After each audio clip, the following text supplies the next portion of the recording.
Buenos días a todos y todas. Bienvenidos a la segunda charla magistral del encuentro Cátedra Cinemateca.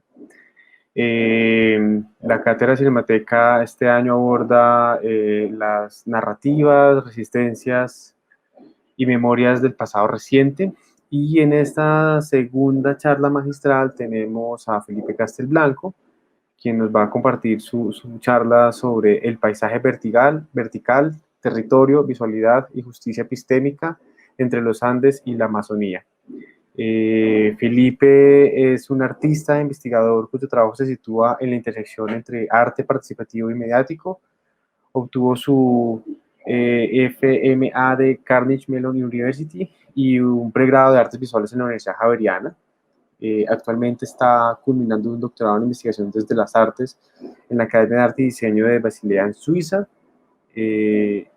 y ha venido explorando vías para la construcción de la paz biocultural y justicia territorial y epistémica de la región panamazónica colombiana con ayuda del cine relacional, investigación participativa y el arte en comunidad.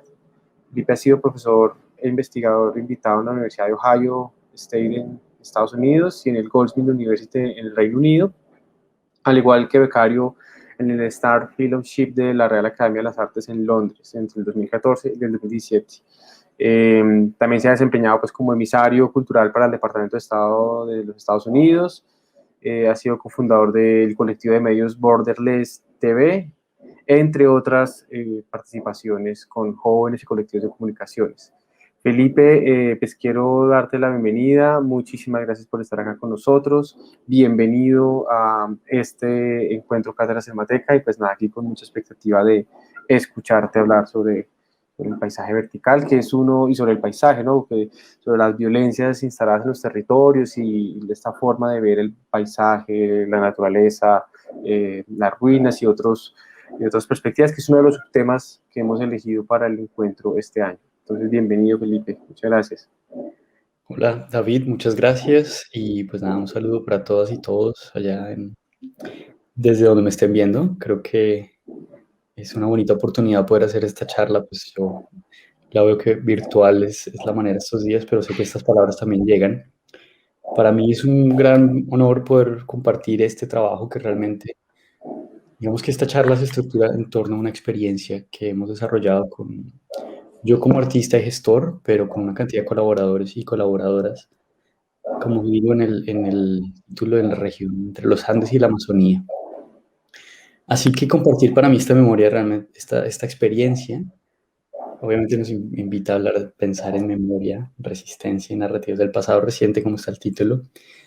Y yo pienso que es como empezar la charla desde ahí, y es ubicarnos, y es situarnos, y es situarme quién soy, qué estoy haciendo, y más o menos de dónde vienen estas ideas. Y nuevamente esta oportunidad también se da para compartir una experiencia de conocimiento, no solamente de algo que se genera, sino que se construye. Creo que ahorita Colombia está atravesando un proceso demasiado pertinente, muy interesante, el cual es una reconexión con saberes y con una mirada y una opción de territorio que nos permite indagar otros saberes, nos permite conectar saberes de la ancestralidad, de los pueblos originarios y de finalmente el país pluricultural que somos. Entonces, por eso, para mí, por ejemplo, hablar del paisaje implica hablar de la mirada. Y esa mirada que nosotros posamos sobre el paisaje creo que es muy importante porque de la manera como se ve el paisaje es como se produce en el fondo el paisaje, ¿no? Es como hacen los realizadores, ¿no? Ese marco por el cual yo de repente limito y creo una especie de contenedor para aquello que quiero ver. Entonces las preguntas ahora que empiezan a generarse es qué se excluye, cómo son esos procesos de excluir, de enmarcar y pensar que esas miradas engendran distintos tipos de violencia. Yo llamo a la charla también el paisaje vertical porque a través de esta propuesta lo que queremos es, y personalmente lo que quiero es eh, poder pensar en la otra resistencia, que es esa resistencia que empieza desde lo epistémico. ¿Qué es lo epistémico? Es ese proceso en que se estudia, se comprende el conocimiento, se comprenden los saberes. Desde ahí hay una resistencia y esa resistencia arranca con el cómo miramos, el cómo vemos. Si ustedes lo piensan, el paisaje realmente se ha representado a través de una estructura muy horizontal. La horizontalidad es algo que ha estado siempre presente, ¿no?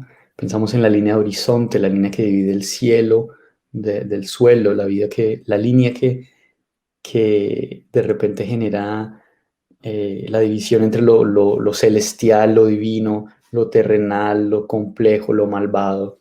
Entonces, precisamente una de las resistencias a las que yo quiero proponer hoy es recalibrar esa mirada y implica como mover el eje. Quiero decir, no ver no solamente en horizontal, sino poder girar la cabeza e imaginar qué pasaría si tuviéramos nuestros ojos, eh, digamos que dispuestos de manera vertical en la frente y comprendiéramos otro tipo de panorámica, donde nuestro ángulo de visión alcanzará el cielo e integrará el suelo de una forma como de pronto la vemos cuando, digamos que la anatomía de nuestro cráneo nos permite, que es una visión de casi, no sé, 120 o 140 grados, donde integramos una cantidad de fenómenos que pasan al horizontal. Entonces, recalibrar esta mirada precisamente es una invitación a pensar la relación entre el eje, o que se extienden en un eje vertical, donde hay saberes, donde hay vidas, hay experiencias, pero hay una violencia muy compleja. Otro punto es también pensar en el derecho a crear estas imágenes. ¿Quién tiene el derecho a crear estas imágenes? Y nosotros y nosotras, como hacedores de imágenes, desde el punto de vista cinematográfico, desde las artes visuales, desde los medios, desde todo tipo de disciplinas que promueven la producción de imágenes. eh, la pregunta es cuál sería nuestro rol allí, ¿no? ¿Cómo desde ese punto de vista podemos hacer ciertas resistencias, o hasta qué grado nos hemos convertido en replicadoras y replicadores de ciertos paradigmas de visión, ciertos paradigmas de mirada que repiten ciertas violencias? Entonces voy a arrancar con la charla después de esta breve Perfecto, introducción. Felipe, exacto. Maravillosa la introducción, entonces charlamos un poquito al final, ahí para recuperar pronto algunos punticos. Entonces te dejo Perfecto. acá para que desarrolles la charla. Voy Bienvenido. a, voy a compartir un par de imágenes, así que me confirmas que que se puedan ver. Es una presentación cortita. Eh, Voy a invocar tres imágenes y voy a tratar de darles como como una mirada muy general de lo que va a pasar. Yo voy a mostrar, darle contexto, después vamos a ver una de las piezas que se produjo durante esta investigación, y posteriormente pues voy a hablar más de la experiencia y el proceso. Pero antes que nada quiero invocarte estas tres imágenes que para mí son como esos puntos importantes que revelan esas formas de esas violencias desde la mirada. Una de estas imágenes es un fragmento de la película La ira de Dios, The Word of God, de Werner Herzog. En esta película, que básicamente narra una de las tantas expediciones fallidas en busca del dorado a través de la Amazonía, hay una escena que para mí es determinante, y es pensar que pues en este caso los personajes, está Guzmán, que, bueno, para los que no han visto la película, una breve sinopsis es un viaje a través del río, pero la expedición va perdida y en el proceso hay un cambio de mando donde, digamos que el general a cargo pues es violentamente sustituido y hay como una rebelión interna, y a la persona que se pone, digamos, en el poder es a Guzmán, que es un aristócrata, y bueno, hay otro general que aparece, que es Aguirre, que este hombre está como enceguecido por encontrar el dorado y por reclamar el tesoro del dorado. Entonces, en este momento de la cinta, algo que para mí es fundamental es ese viaje a través del río en el que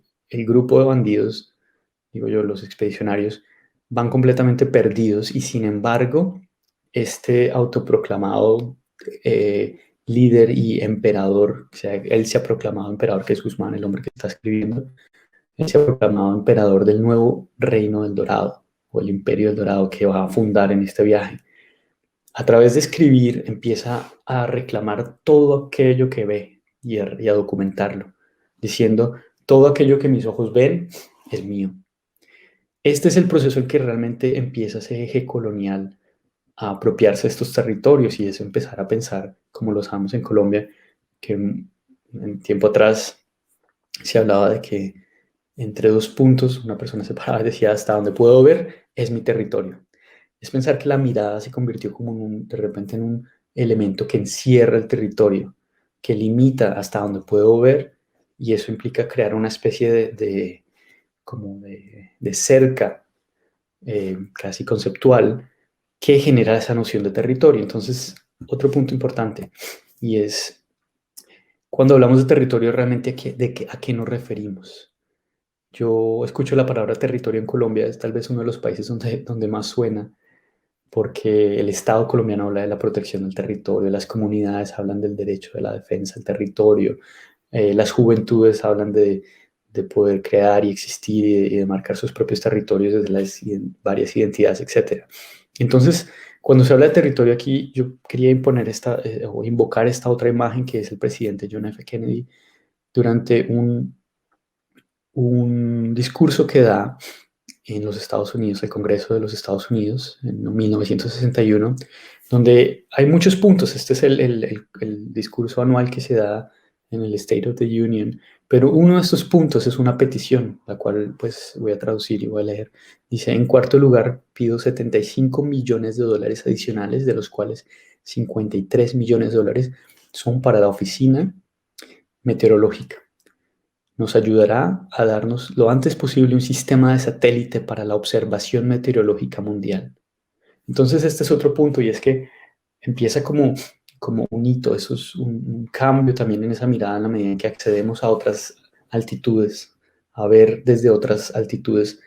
Pero ahora que estamos viendo, esto es una mirada directa al territorio, a la superficie, pero precisamente en este empuje por crear este, este Em, esta red meteorológica, pues lo que se quiere es observar el movimiento nuboso. Y la última imagen que quiero invocar, antes ya como entrar en materia, es la imagen de estos cortes seccionales que desarrolló Humboldt, Alexander von Humboldt y Anime von Plant durante su expedición por los Andes colombianos. Hay un paso muy importante que es el paso del Quindío, en el momento en que Humboldt, por digamos que sin haberlo planeado, termina llegando a Bogotá a encontrarse con Mutis. En estos trayectos es donde Humboldt experimenta lo que es ese viaje a través de altitudes en un paisaje muy, muy, muy particular que es los Andes colombianos. La región andina es donde se sienten esos cambios de altitudes de zonas térmicas que pues obviamente alteran los ecosistemas, etcétera. Este es otro tipo de mirada que empieza a integrar estos cambios. Nuevamente, lo que quiero demarcar acá es cómo esa mirada también tiende a seccionar, a crear esos cortes, a analizar el paisaje y digamos que a aprender o a capturar un fenómeno que es tan elusivo como el clima. Entonces, quiero que nos centremos muy rápido en lo que es la zona entre los Andes y la Amazonía. Cuando hablamos de los Andes y la Amazonía, hablamos no necesariamente de la Amazonía, este es el departamento del Putumayo en Colombia, donde es una de estas zonas vitales y extremadamente importantes para el país porque es ese punto especial donde la selva y los Andes se encuentran, donde la montaña engendra a la selva. Entonces, una de las cosas también fundamentales en este proceso es entender que aquí por lo menos la palabra territorio está muy presente porque es un trabajo que sucede en el territorio. Es un trabajo que se da, digamos, en ese marco entre Mocoa y Sibundoy, o realmente, no, realmente se extiende un poco más arriba hacia los Andes, pero son territorios ancestrales donde las naciones Kamsha, Inga, Quillacinga, Awa, eh, bueno, y muchas otras han permanecido, digamos que donde han existido. Eh, este proceso, obviamente ya lo sitúo más en la geografía para aquellos que no están totalmente ubicados, es en este punto tan álgido que en la historia reciente de Colombia ha sido estos puntos de debate, estos puntos de tensión geopolítica. Y nuevamente la mirada es algo aquí muy clave porque yo pienso que hay tres formas de ver el Putumayo. Y el Putumayo nos lo han vendido, nos lo han representado los medios, el cine, eh, los y las investigadoras que han ido allí a traer documentos. El Putumayo es la entrada, la puerta a la Amazonía de cierta forma. No solamente es pensar en la Amazonía, sino que es pensar, el Putumayo es este departamento de Colombia que tiene una diversidad climática, una diversidad de zonas, digamos, de altimetrías, literalmente, es decir, pisos térmicos, inmensa, infinita. Se extiende más o menos desde los 3.000 metros sobre el nivel del mar y llega hasta los 300 metros sobre el nivel del mar, es decir, hay una trayectoria bastante compleja, pero el espacio del Putumayo también es totalmente eh, debatido, es muy complejo, porque obviamente en el Putumayo, otra manera de ver el Putumayo es ver el Putumayo desde abajo, ¿no? Desde, por ejemplo, el Cocal, o desde la Chagra, o desde los distintos tipos de cultivos y entender que son ecosistemas frágiles, donde muchas de estas plantas endémicas son también amenazadas o también han sido víctimas de estas formas de ver el paisaje, por ejemplo, desde la arriba, o de verlo desde la mirada eh, pues desde una mirada, digamos, de una postura estatal donde el paisaje se regula, se controla, se limita, se condiciona a políticas y a posiciones particulares del Estado. Otro tipo de mirada del territorio es empezar a entender esos grandes y complejos, esas líneas de tiempo tan complejas y tan grandes en las que el territorio en sí engendra territorios dentro. Y bueno, entonces en este caso les presento a un líder que ha sido un acompañante para el proceso, se llama el Taita Hernando Chindoy, que es el gobernador del pueblo Inga de Colombia, y con él estábamos en esta presentación de un poco lo que ha sido un poco la historia Inga y cómo su pueblo se ha desplazado, han perdido territorio, se han reubicado, etcétera. Entonces aquí hay muchas territorialidades una sobre otra. Pero realmente lo que quiero es enfocar, y voy a ir un poco más rápido para darles simplemente como una especie de introducción, y luego saltamos al video, que yo creo que es lo clave aquí, y empecemos a ver desde el arriba, cuáles son esas miradas que engendran esas epistemologías de ese acto de mirar. Y pues nos vamos a remontar a ese primer satélite que se desarrolla la, con esos 75 millones de dólares solicitados por el presidente John F. Kennedy al Congreso de los Estados Unidos. Y esta es uno de la primera serie de satélites que es la TRIOS. Estos satélites estaban creados, básicamente es una cámara de video en el aire, suspendida en la atmósfera, documentando un proceso que es el movimiento y el patrón de nubes. Entender las nubes es una cosa muy importante en este momento porque pensemos, estamos en la mitad en los principios de la Guerra Fría y precisamente se entendía que la próxima arma nuclear iba a crear una ruptura, una alteración completa del clima. Así que entender el clima iba a ser una cosa muy importante porque también era un agente de control. Pero también eso nos recuerda que son los primeros momentos en que tenemos esa capacidad de salir, esa mirada, digamos que desde el arriba pues toma la gran distancia, que es la primera imagen, es el primer momento en que entendemos que vivimos dentro del mismo espacio, que es un espacio contenido, ¿no? Es el Blue Marble o la esferita azul, que es tan famosa esta imagen. Pero les quiero también básicamente poner una cita de un filósofo que es Peter Sloterdijk, que habla básicamente de este acto de, de mapear y la gran contradicción es que en sí los mapas y esta mirada, digamos que en ese momento cartográfica, se había encargado de documentar lo que es la superficie, que es lo terrenal. Entonces la gran contradicción es que es como si se ignorara ese espacio aéreo. Y yo pienso que ahí es donde entramos en ese primer quiebre de la propuesta y es entender que hemos visto o sea, nos hemos enfocado en esa línea divisoria del paisaje, esa línea horizontal, pensando realmente una franja muy corta de lo que es el espacio, lo que es el paisaje, en la medida en que ignoramos las, los, los miles de kilómetros que hay entre la superficie de la Tierra y el espacio exterior, que todavía es parte del planeta. Igualmente, estas miradas a veces son totalmente ignorantes o son totalmente reduccionistas de lo que pasa, la actividad que hay por debajo de la Tierra, que finalmente integra estos territorios. Entonces aquí la propuesta para mí es hablar de estos actos como actos de ofuscación. A veces ver desde la arriba tiene unas ventajas, porque se puede generar una especie de...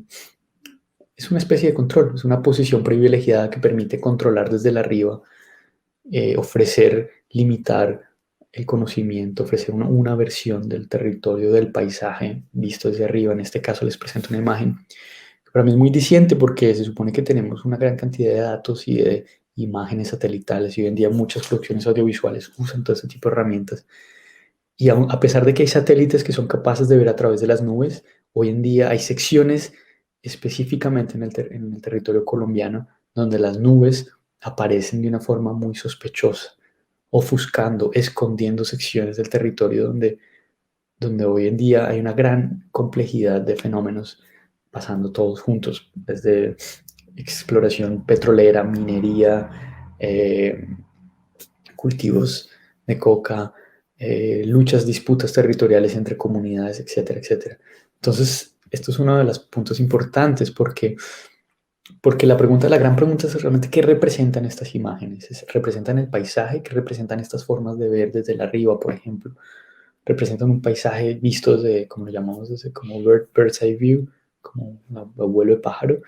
O más bien empieza a revelar una manera de ver el planeta, de ver el espacio que tiene que ver con una mirada de poder. Entonces, como lo dice Foucault, en el mundo de las prisiones, como en el mundo de los perros, el eje vertical no es una de las dimensiones del espacio, es la dimensión del poder.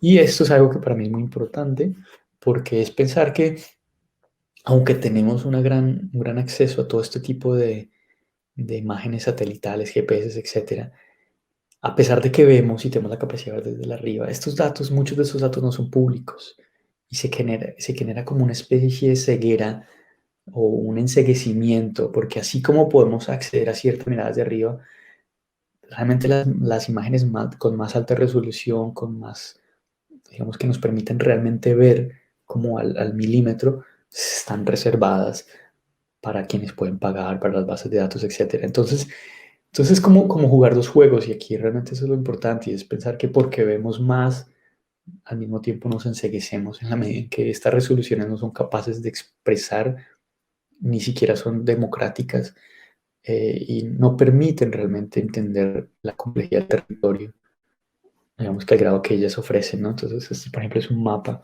de cómo hay distintos procesos territoriales, ¿no? Desde reservas de pueblos originarios hasta eh, áreas de explotación minera, áreas de explotación petrolera, y todos estos territorios están sobrelapados.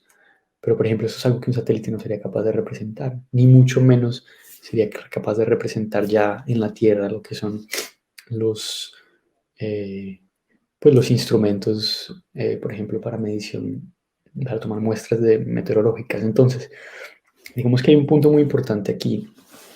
Por un momento. Eh, Hay un punto muy importante aquí que es empezar a ver cómo en estos territorios, nuevamente estamos en el Putumayo, hay distintos tipos de miradas sobrepuestas en estos paisajes reclamando distintas cosas. Es como si habláramos de dos tipos de territorialidades. Les pongo un ejemplo. En el Putumayo, en esta zona alta montañosa, se han puesto una serie de antenas. Para muchos líderes espirituales, estas antenas son una invasión, no necesariamente al territorio, digamos a la montaña, sino a un espacio territorial que es el espacio espiritual, que todavía conforma estos territorios. Estamos hablando de territorios intangibles.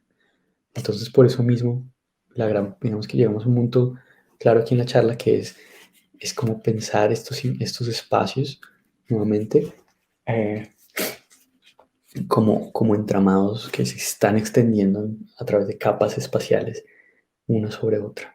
Esta es una imagen que más o menos documenta distintas actividades que hay en el mismo espacio. Así que eh, mi gran pregunta es, bueno, ¿y qué pasa cuando miramos desde abajo? ¿Qué se puede entender? ¿Qué se puede documentar? Entonces yo les quiero, voy a rotar varias imágenes, un par de imágenes muy despacio, pero es entender qué pasa al estar dentro de la Amazonía, qué pasa si levantamos nuestra mirada, nuestros ojos o conectamos ese cielo con ese espacio subterráneo y qué pasa. Esto hace parte de un proceso, como les digo, que hemos hecho, que he dirigido, pero también con el que he colaborado con mucha gente. Y pues hay una serie de obras, digamos, videoensayos, fotografías, instalaciones fotográficas, instalaciones fílmicas. Es un proceso que, como una cebolla, yo lo llamo, tiene capas y capas y capas. Eh, los voy a presentar uno de estos videos y volvemos en un momentito.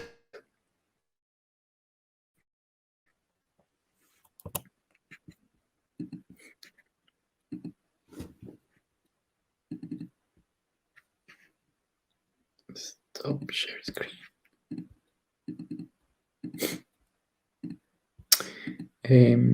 Quisiera poder hacer el play del video. ¿Me ayuda?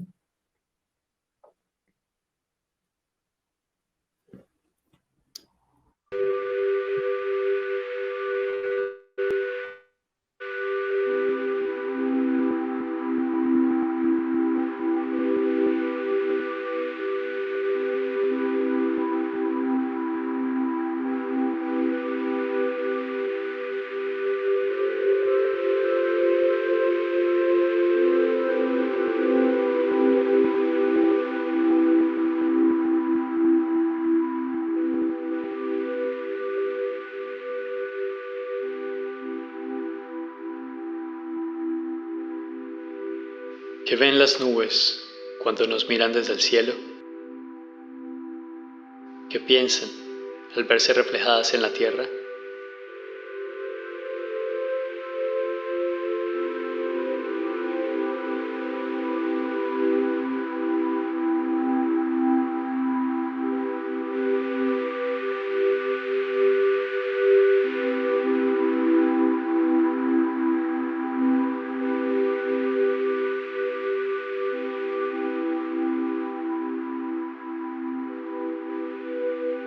Como si el río fuera un espejo del cielo, a lo largo del Putumayo se encuentran muchos tipos de nubes. Hay nubes hechas de niebla, otras nubes están hechas de árboles, convertidos en humo por incendios forestales. Pero hay otras nubes hechas de política, que resultan de la guerra contra las drogas en Colombia.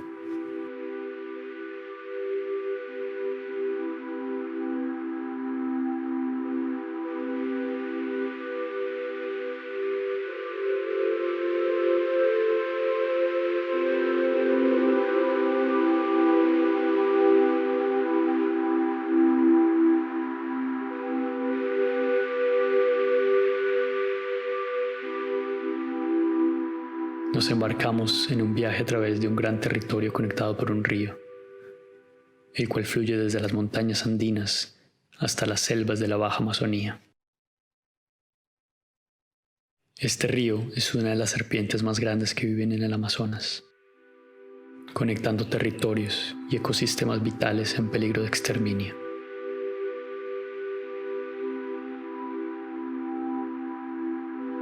Nuestro viaje río arriba comienza a una altitud de 300 metros a nivel del mar, en el territorio ancestral de los Siona, en la frontera entre Colombia y Ecuador.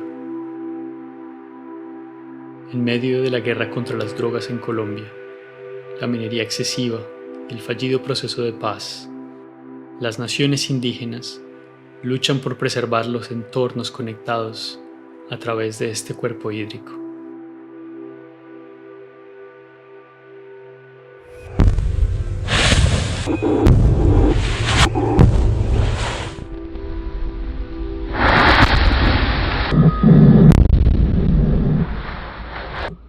Durante siglos, los bancos del río Putumayo han sido el epicentro de formas extremas de violencia y la desaparición de conocimientos. Las compañías petroleras que operan en la región llegan con prácticas geopolíticas agresivas que confunden las líneas entre lo legal y lo criminal. Con el fin de mover constantemente petróleo de la fuente al mercado a través del río Putumayo, esta industria financia a los grupos armados y viola los derechos del pueblo Siona.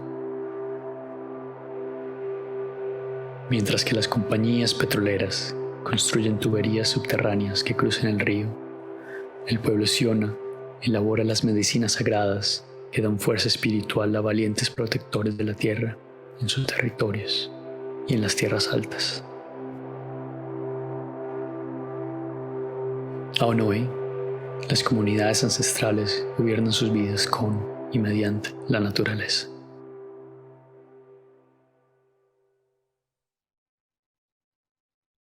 El río también es una gota de petróleo, una planta de coca y una nube de herbicidas que se mueve por los cielos.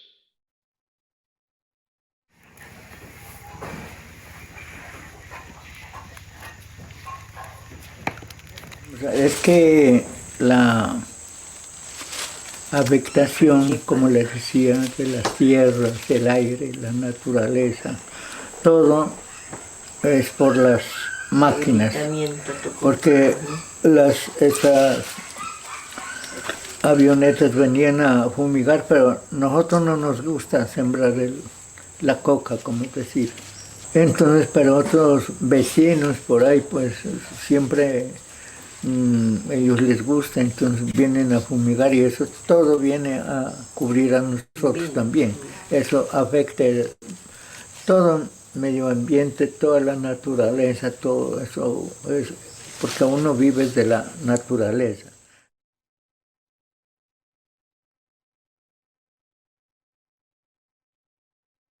En toda la región, el cultivo de coca y los enfrentamientos entre grupos armados amenazan la estabilidad ambiental de los territorios por los que fluye el río Putumayo. Mientras que las plantas sagradas son el objetivo de las políticas de guerra contra las drogas, el olor a diésel, usado en los laboratorios improvisados para lavar las hojas de coca, se mueve suavemente a través de la selva con la brisa mañanera.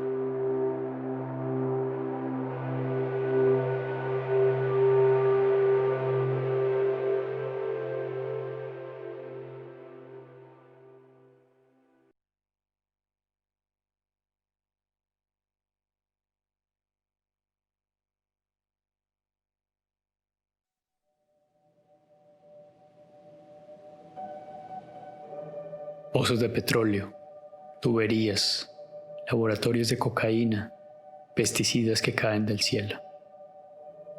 Como un paisaje político, el Putumayo se extiende a través de numerosas capas verticales de violencia y ocupación.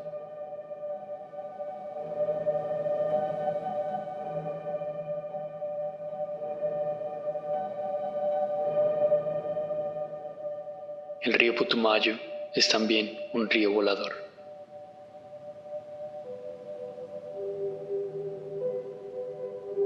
En las regiones altas, alrededor de los 2000 metros sobre el nivel del mar, el río viaja a través de las plantas hacia el cielo y los árboles exhalan nubes. En el proceso de transpiración, los árboles liberan vapor de agua desde pequeños poros en la parte inferior de sus hojas. Este velo de niebla forma densas nubes que viajan hacia el este, ayudando a mantener los niveles de temperatura y humedad en todo el Amazonas. Y de alguna manera, este proceso natural se convierte en un mecanismo de autodefensa que asegura la supervivencia de la biosfera.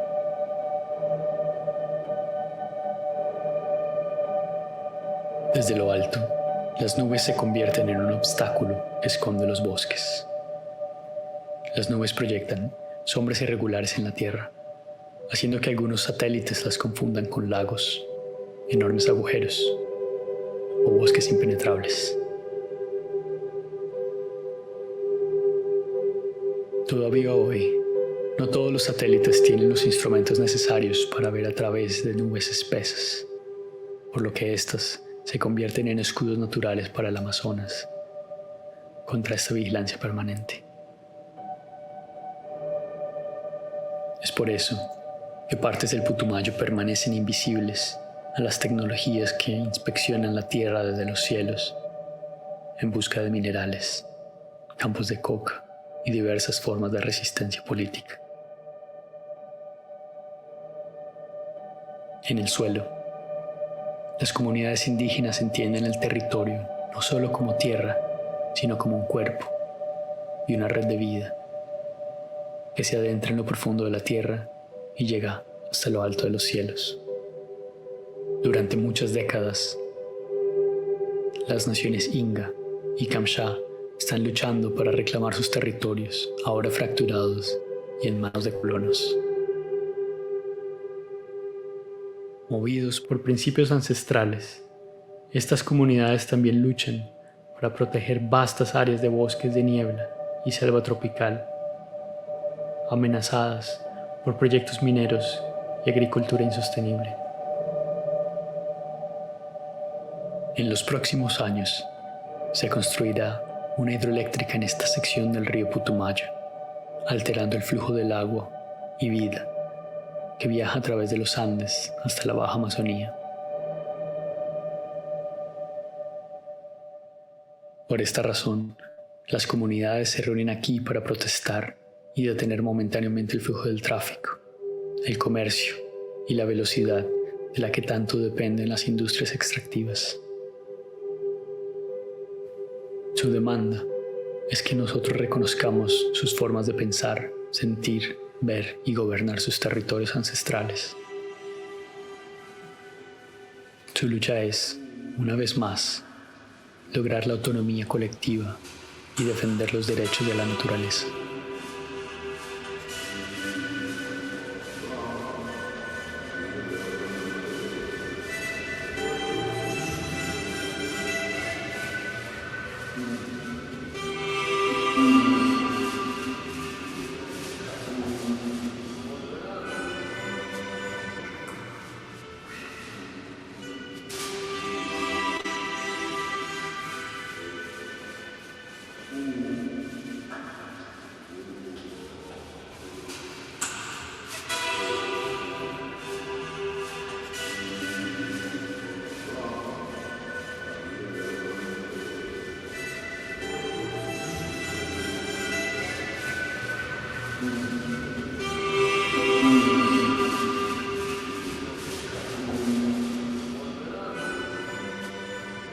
A esta altitud, el río se manifiesta como densas capas de aire y vapor que se acumulan en los cielos andinos.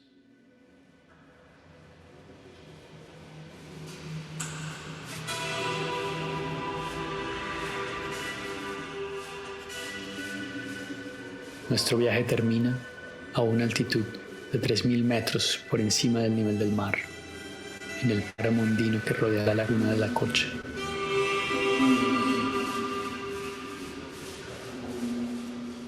Desde aquí, la nación Quillacinga también se redescubre como guardianes de aguas sagradas, con la guía espiritual del pueblo Siona. Aunque acá, el modelo extractivo no persigue metales, sino oxígeno.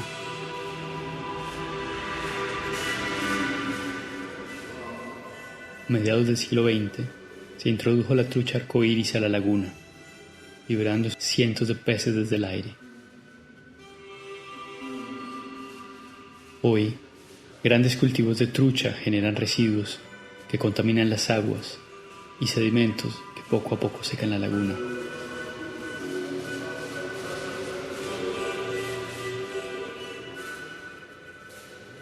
Este es el lugar de nacimiento del Guamués, uno de los afluentes que desembocan en el gran río Putumayo.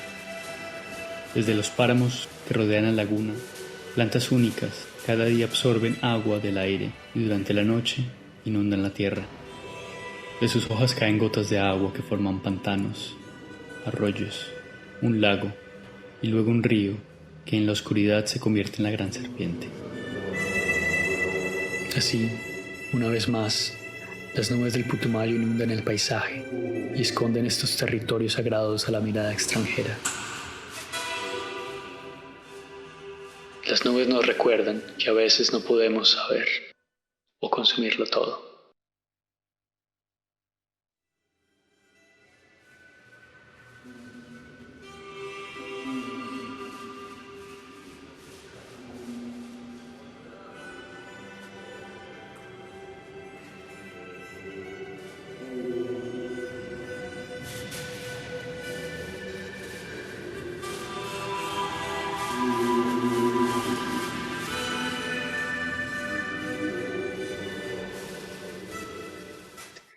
que pues, en un momento son jóvenes líderes de varias naciones. Pero una cosa bien importante es que para mí esto es como ir, o sea, la pregunta de historia reciente yo la enmarco como en eso, estos son grandes periodos. De historia reciente depende desde el punto en que se mida, pueden ser 500 años o pueden ser 30. Eh, una de las historias recientes de estos territorios es la exploración en búsqueda del dorado. Una de las líneas, una de los trayectos subió por lo que en ese entonces eran tierras Kamsha e Inga, en persecución de la tribu Mocoa, de los Quillacinga también. Y uno de estos puntos culminó en lo que es el páramo que rodea la laguna de la Cocha, una de estas expediciones. Así que hoy en día, ¿qué pasa? Hay una gran actividad minera desplazada por estos mismos corredores que 500 años antes habían sido todavía los corredores en búsqueda de estos metales. Así que yo creo que mucho ojo porque esta es una de esas historias que se ha perdido con el tiempo. Pero les presento, por ejemplo, a mi colaboradora, Yenan Quinchoa, que es un líder Kamsha con el que hemos viajado y hemos continuado mucho este proceso. En el proceso, digamos que no solamente hemos examinado lo que es la mirada desde el abajo hacia el arriba, pero que es también la mirada hacia el abajo, que está abajo, y cuál es esta cultura de excavar, de extraer, pero también extraer a través de la mirada. Esta es una imagen es un referente que les quería compartir digamos, uno de los primeros libros históricos o manuales que existen de minería, en el cual ya se puede ver la imagen esta de la sección, el corte seccional para representar lo que es actividad en dos estratos diferentes, obviamente cuando se habla del subsuelo. Si ustedes ven, por ejemplo, este tipo de imágenes, donde por un lado tenemos imágenes que son estos cortes seccionales, imágenes que vienen de las empresas mineras produciendo todos estos análisis para poder ubicar a la profundidad en la que distintos metales importantes están, cómo se contrasta con la imagen que nosotros vemos ya en la superficie, ¿no? Estamos hablando de varios tipos de paisaje aquí, ¿no? Pero el paisaje continúa porque tenemos debajo de la montaña tenemos una cantidad de elementos que todavía hacen parte de esa territorialidad que están en disputa, que hacen que esos territorios todavía siguen siendo territorios en disputa.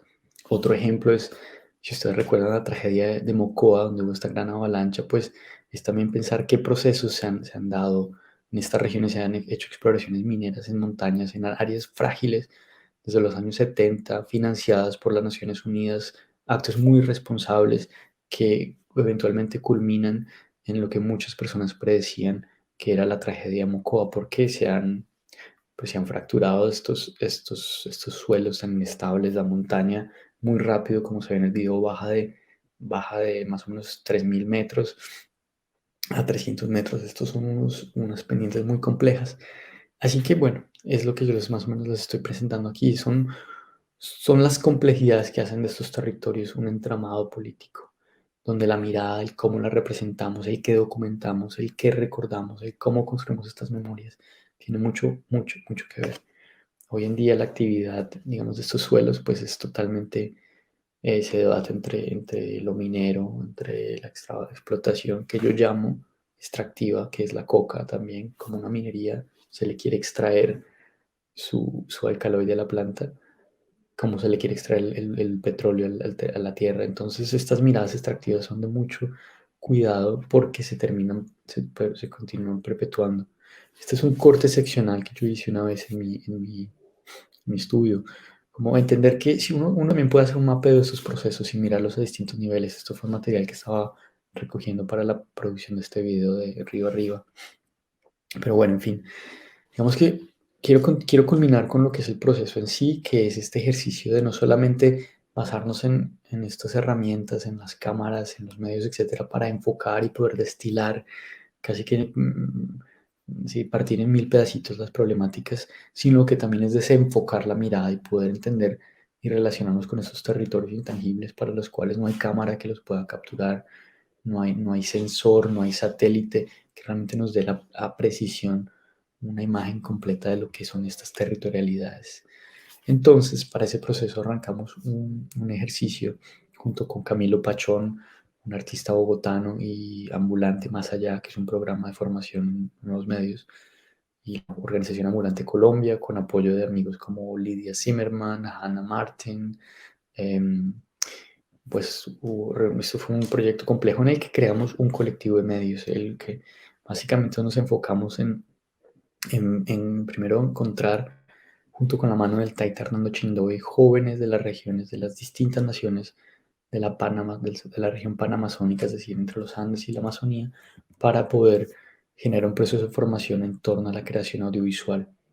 Esto no es nuevo, hay muchos colectivos, hay muchos ejercicios en este momento en el territorio colombiano que me parece excelente, pero les debo decir que algo muy importante que tiene este colectivo es que nos encargamos de hacer dos cosas. Una, son recorridos y son unas especies como de contraexpediciones que recorren esos senderos, por ejemplo, históricos, pero tratando de desenfocarnos, ¿no? Y poder tratar de relacionarnos con el territorio como un agente vivo, no como un repositorio, un depósito de materiales, etcétera.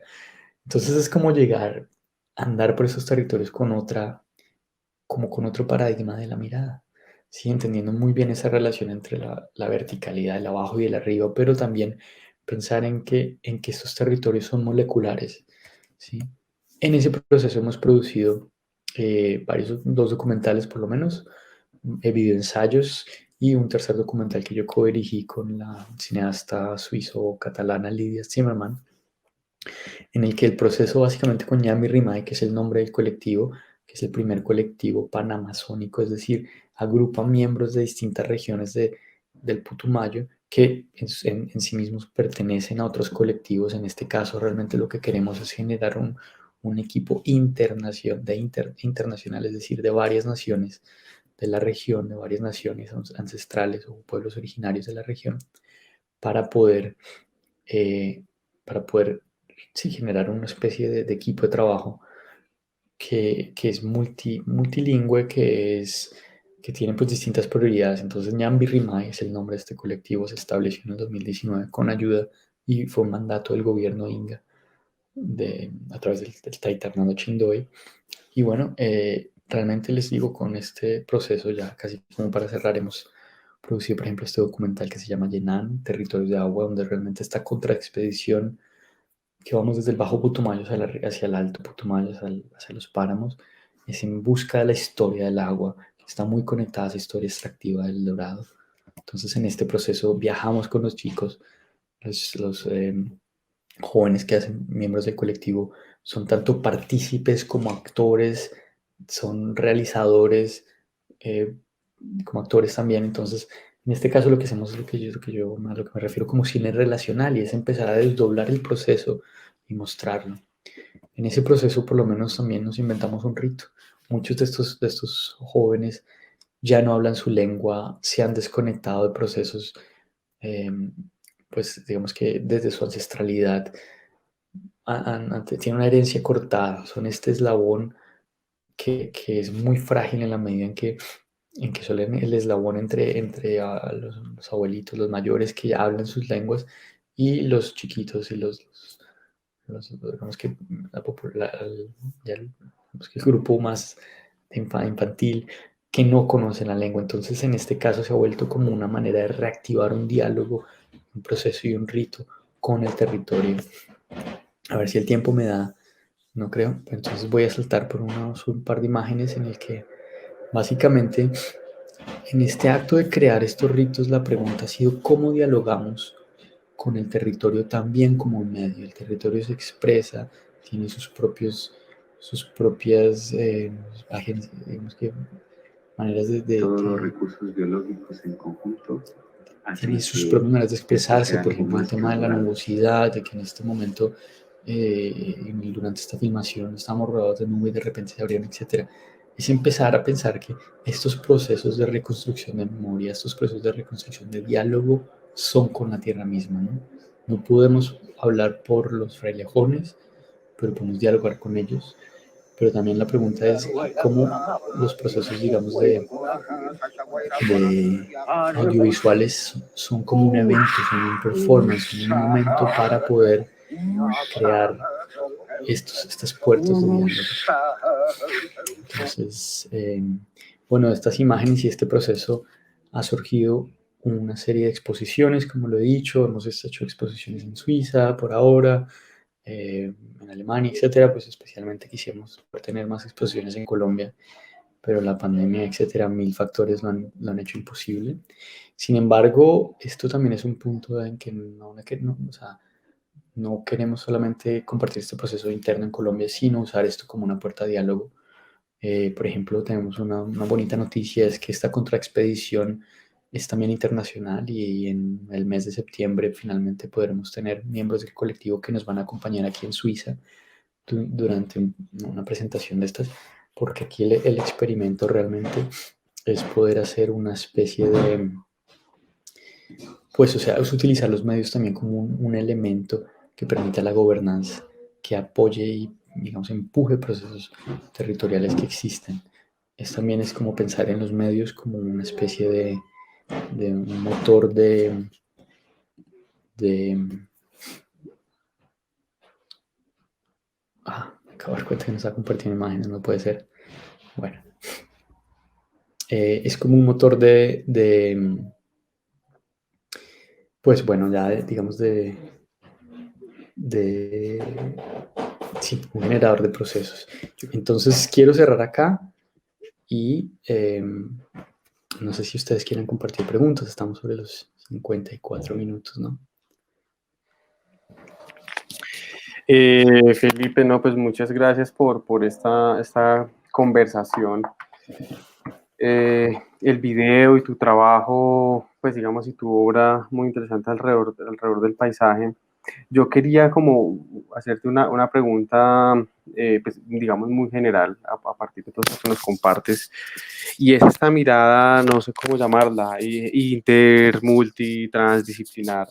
Pues mencionabas desde el principio la influencia de Alexander von Humboldt y de von Plan digamos, en esta concepción y esta mirada del paisaje. Por supuesto, esta relación con las nuevas tecnologías, los satélites. Por supuesto, hay matices de las ciencias sociales y, si se quiere, políticas alrededor de todo lo que sucede en los territorios amazónicos, de ese piedemonte amazónico que es tan bello. ¿Cómo ves, digamos, esta relación ya como artista visual de unir, de poner en diálogo distintos campos del conocimiento en esa concepción y, por supuesto, en ese cambio de paradigma, en ese cambio como mencionabas, de regímenes escópicos, de visiones en la forma de concebir el paisaje? Y cómo pones en diálogo también la mirada tuya como artista con la mirada de otros artistas, de otros investigadores y por supuesto de las comunidades en los territorios en los cuales has trabajado. Pues bueno, yo lo veo como, bueno, eso es un proceso nuevamente de la manera como yo lo veo, y de pronto es donde la palabra episteme, lo epistémico viene aquí, ¿no? Es un proceso de justicia, de restablecer miradas. Muchas de las miradas, muchas de las formas de ver, pensar, actuar, gobernar, sentir, curar, hablar, etcétera, de, de que en estos territorios pues han sido negadas. ¿Sí? Yo pienso que el proceso que tenemos, la urgencia que tenemos en Colombia en este momento, es pensarnos en un proceso digamos, de desmontar modelos coloniales que hasta hoy en día nos están afectando. Y para eso se necesitan todas las herramientas y todos los conocimientos, pero es importante esos puentes de diálogo entre conocimientos. Entonces vuelvo al punto de decir, esto es un proceso de recalibrar una especie de norte epistémico, es decir, un valerse de otros saberes, un crear puentes a través de otros saberes. Y bueno, digamos desde las artes yo me permito hacerme preguntas que son muy, de pronto las preguntas que yo me permito hacer son muy, por un lado muy académicas, pero al mismo tiempo muy poco académicas. Entonces ahí es donde queda como la puerta abierta, y es que estos procesos invitan a una cantidad de expertos, una cantidad de personas, digamos, que están involucradas en estudiar estas culturas, pero lo que para mí es muy importante es que el proceso sea compartido y las comunidades mismas sean las que se involucran en promover estos conocimientos. Finalmente la gran pregunta es, ¿y esto a quién le sirve, no? Entonces yo pienso que nos sirve a nosotros para, o sea, como colombianos por lo menos, ¿no? Como realizadores, como artistas, como etcétera, para, es un espejo que nos ponemos al frente, porque no es, o sea, aquí la parte compleja es cómo hemos visto nosotros estos paisajes, ¿sí? Y la gran ignorancia que tenemos de cómo otros procesos estéticos se arman en estos territorios y existen y tienen vida. Lo que pasa es que no los hemos reconocido, no los hemos permitido. Entonces, bueno, esa es mi respuesta. Igual es un bonito espacio para que todos estos conocimientos se tejan, ¿no? De acuerdo. Pues Felipe, agradecerte mucho por esta maravillosa charla, por adentrarnos en tu trabajo, en tu forma de concebir el paisaje, en identificar, hacer visibles, hacer sensibles también las distintas violencias, las violencias económicas, simbólicas que hay, que han atravesado estos territorios. Y pues nada, muchísimas gracias a ti por aceptar la invitación de la Cinemateca Bogotá. Muchas gracias.